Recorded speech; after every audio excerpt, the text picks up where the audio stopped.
Well, quite a game. Quite a game. I kind of called it.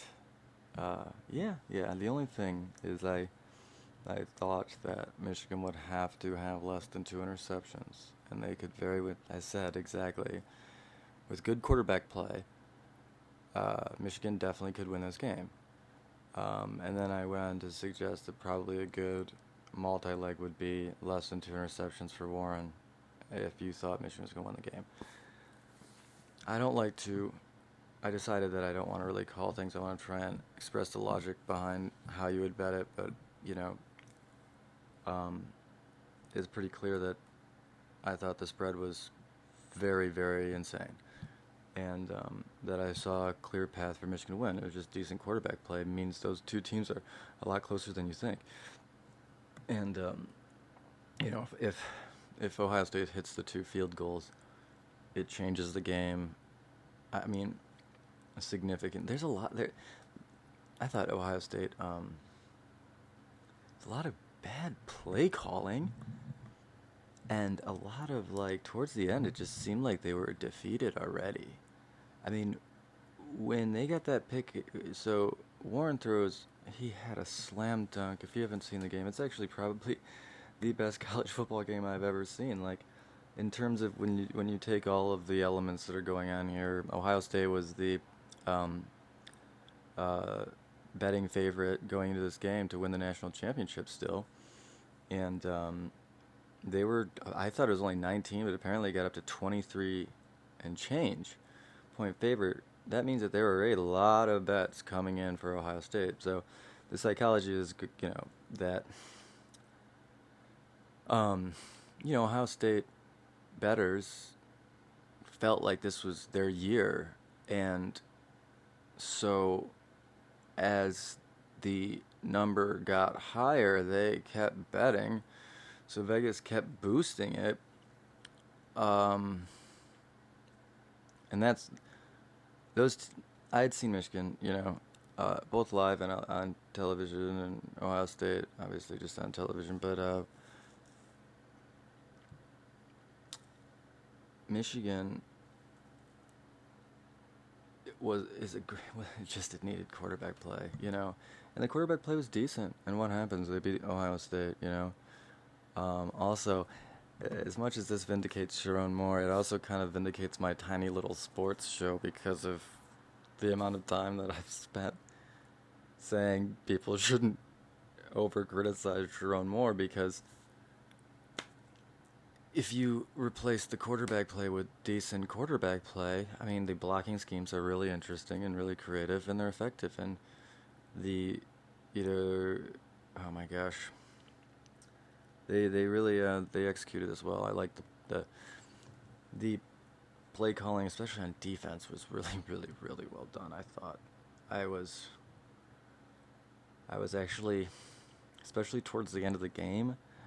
Um, as the announcers are talking about blitz, I'm just like, I hope that he drops a lot into coverage and forces a pass. Like, they have a great front four. They're getting penetration. Don't keep whatever. Which is what they ended up doing in the last two plays, which I really liked. I think they might have sent one, but preventing like an easy throw, and even if they caught completed a pass, as long as it doesn't break for a big play. But all right, so the big thing is the end of the game, obviously, when it erupts into violence, as I don't know who for UofM apparently tried to plant the flag in the in the shoe or whatever, which there's precedence for this.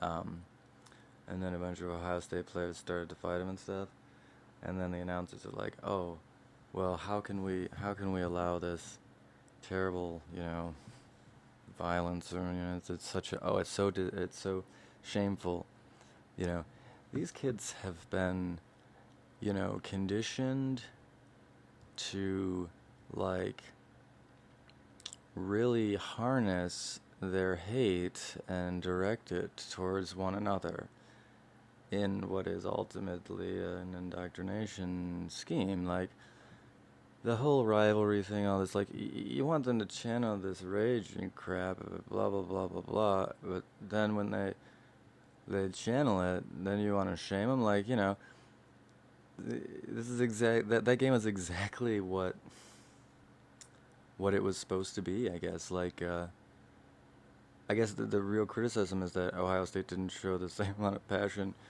before the end of the game. You could argue. I mean, I and even in my thing, even you know, they hit the two field goals. It changes the game a lot. Michigan can't eat up the clock as much. Obviously, it changes the game a lot. Um, but geez, that was an incredible game, and I just think it's absurd to shame these kids for getting into a little scuffle after the game, considering the circumstances, what has been put onto it. I mean, like, how can an entire state cross out M's and O's and stuff, and then you're gonna say, oh, but you can't scuffle? It's absurd. You're gonna high horse kids because they scuffled after a game, when your entire culture is putting so much on this. Like, it's just crazy. It's a weird scapegoaty patsy thing. Oh, we're gonna spend all this time conditioning you to effing hate these people, and then when they upset you and all this stuff, you're certainly gonna get a ton of flack for not putting enough in or whatever, whatever, whatever. So how that doesn't channel into bubble up into some type of skirmish? I mean, of course it does. So to then sit there and say, "Oh, this is shameful." It's shameful. It's shameful that because this Ohio State Buckeyes team didn't satisfy an incredibly lofty goal, that they are going to be shamed. That's what's shameful. I mean, they should have won this game. I mean, Michigan played a hell of a game, but still, they should have hit at least one of those field goals, and it should be going into overtime. I mean, but you know, it's it's just not right to shame the kids for getting into a skirmish. It's just ludicrous. If you want to have this level of rivalry in sports, then you're going to have that level of competition and that level of, what would be the word, gravitas, salience.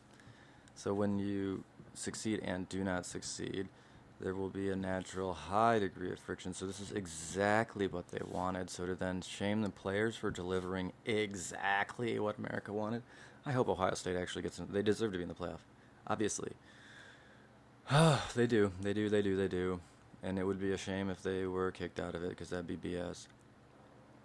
I'm thinking Penn State's going to go get beat up by Oregon. And then we're going to have this whole fiasco where Ohio State, Penn State, and Indiana are all like strangely devalued by this, and yet somehow the SEC is valued. The thing is, the problem with the ranking thing too is the fact that it only goes up to 25. It creates, like, it falls into certain narratives and all this stuff, and like, the fact is that there is a lot more parity in the Big Ten, obviously, this year, and Michigan was more competitive than people were giving them credit for, but obviously they were missing competitive play at the key position of quarterback. Warren has shown signs of, real quality at the position, and he did obviously today as well, more than his foibles. The last interception was so frustrating because it was such a slam dunk. All he had to do is just give it more loft, pass away from the defense where like, you want to, and obviously I'm not a quarterback, he's going to do it better than I could ever execute it. It's a criticism that is like in the air, that's meant to be constructive if ever it were to find someone that it could be constructive for. But you want to tend, if you're going to tend in any direction, you want to tend away from obviously the defense's leverage. So when you're passing that ball, even if you don't see the defense, you're going to want to tend towards the boundary and high, because that's going to give your receiver the unique advantage, because there's no one between him and the boundary. You know what I'm saying? Anyway, it was just one of those.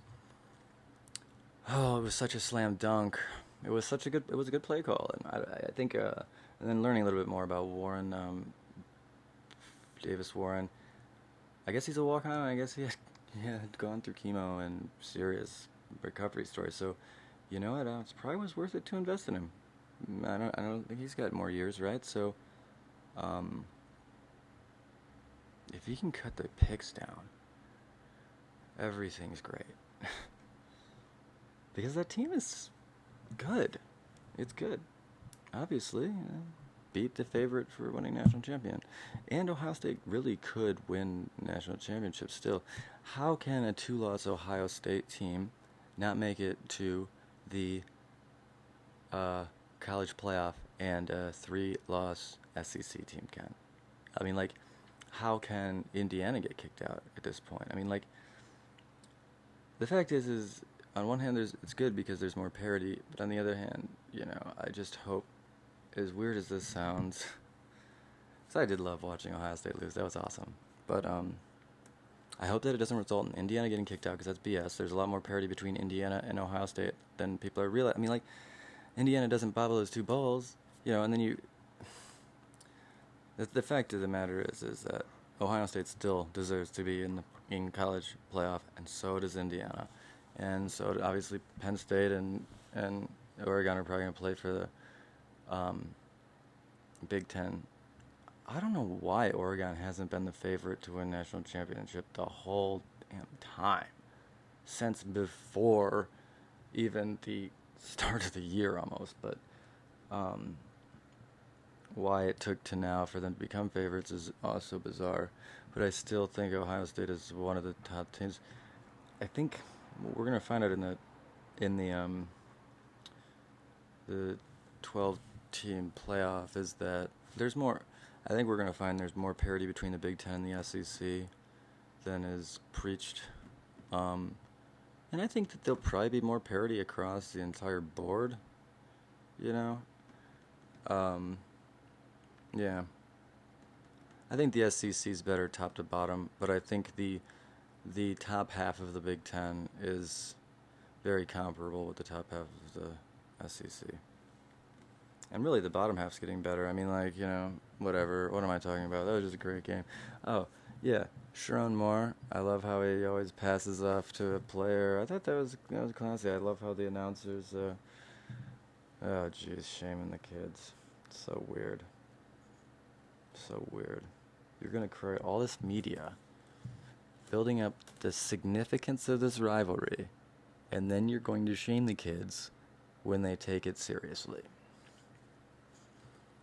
I mean, like, think about, and then think about who is the announcers. They're 50s, 60s. So,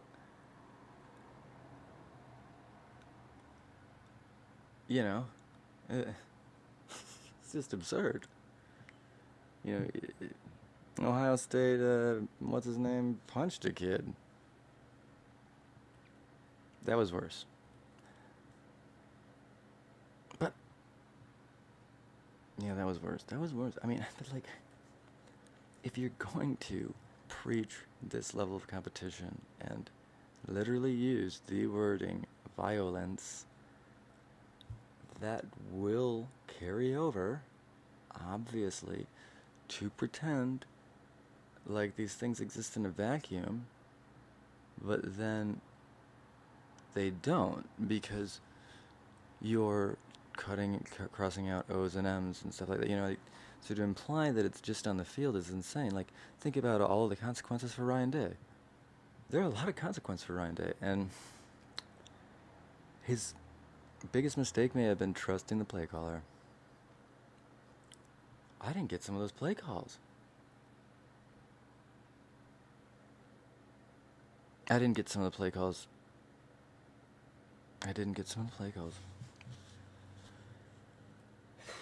But, again, it's a damn game. But there's so many millions of dollars at stake, is what it comes down to. And because there's so many dollars at stake, then they create these euphemisms of, like, reputation and stuff like that. And this performance expectation is unrealistic. Like,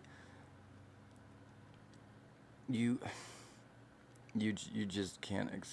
the expectation of winning a national championship out of 133 schools, even the expectation of going undefeated, even if you're an excellent school that should theoretically win every single game, and probably Ohio State would have...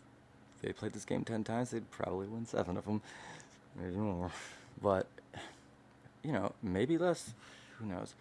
But the point is that I don't know. I just think it's absurd to pretend like the game doesn't have as much consequence as it does by shaming the players that get into a scuffle. Because that's like, I don't know, it's just bizarre. It's counter to the messaging. Like, it's just not right to shame them. Does that make sense, right? Like, they're kind of like a strange scapegoat for the culture, and getting into a skirmish on the field is really not that big of a deal. What's probably more impactful is the in-group out-grouping that it lends itself to. But whatever, you know. Yeah.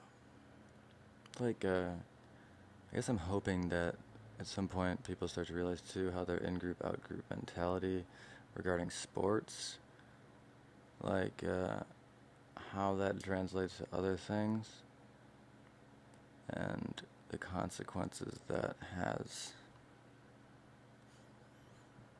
Like, it's funny to kind of discriminate against someone that likes a rival sports team, right? But until it isn't. And if you don't know where the line is, that's bad. So, yeah, great win for UofM.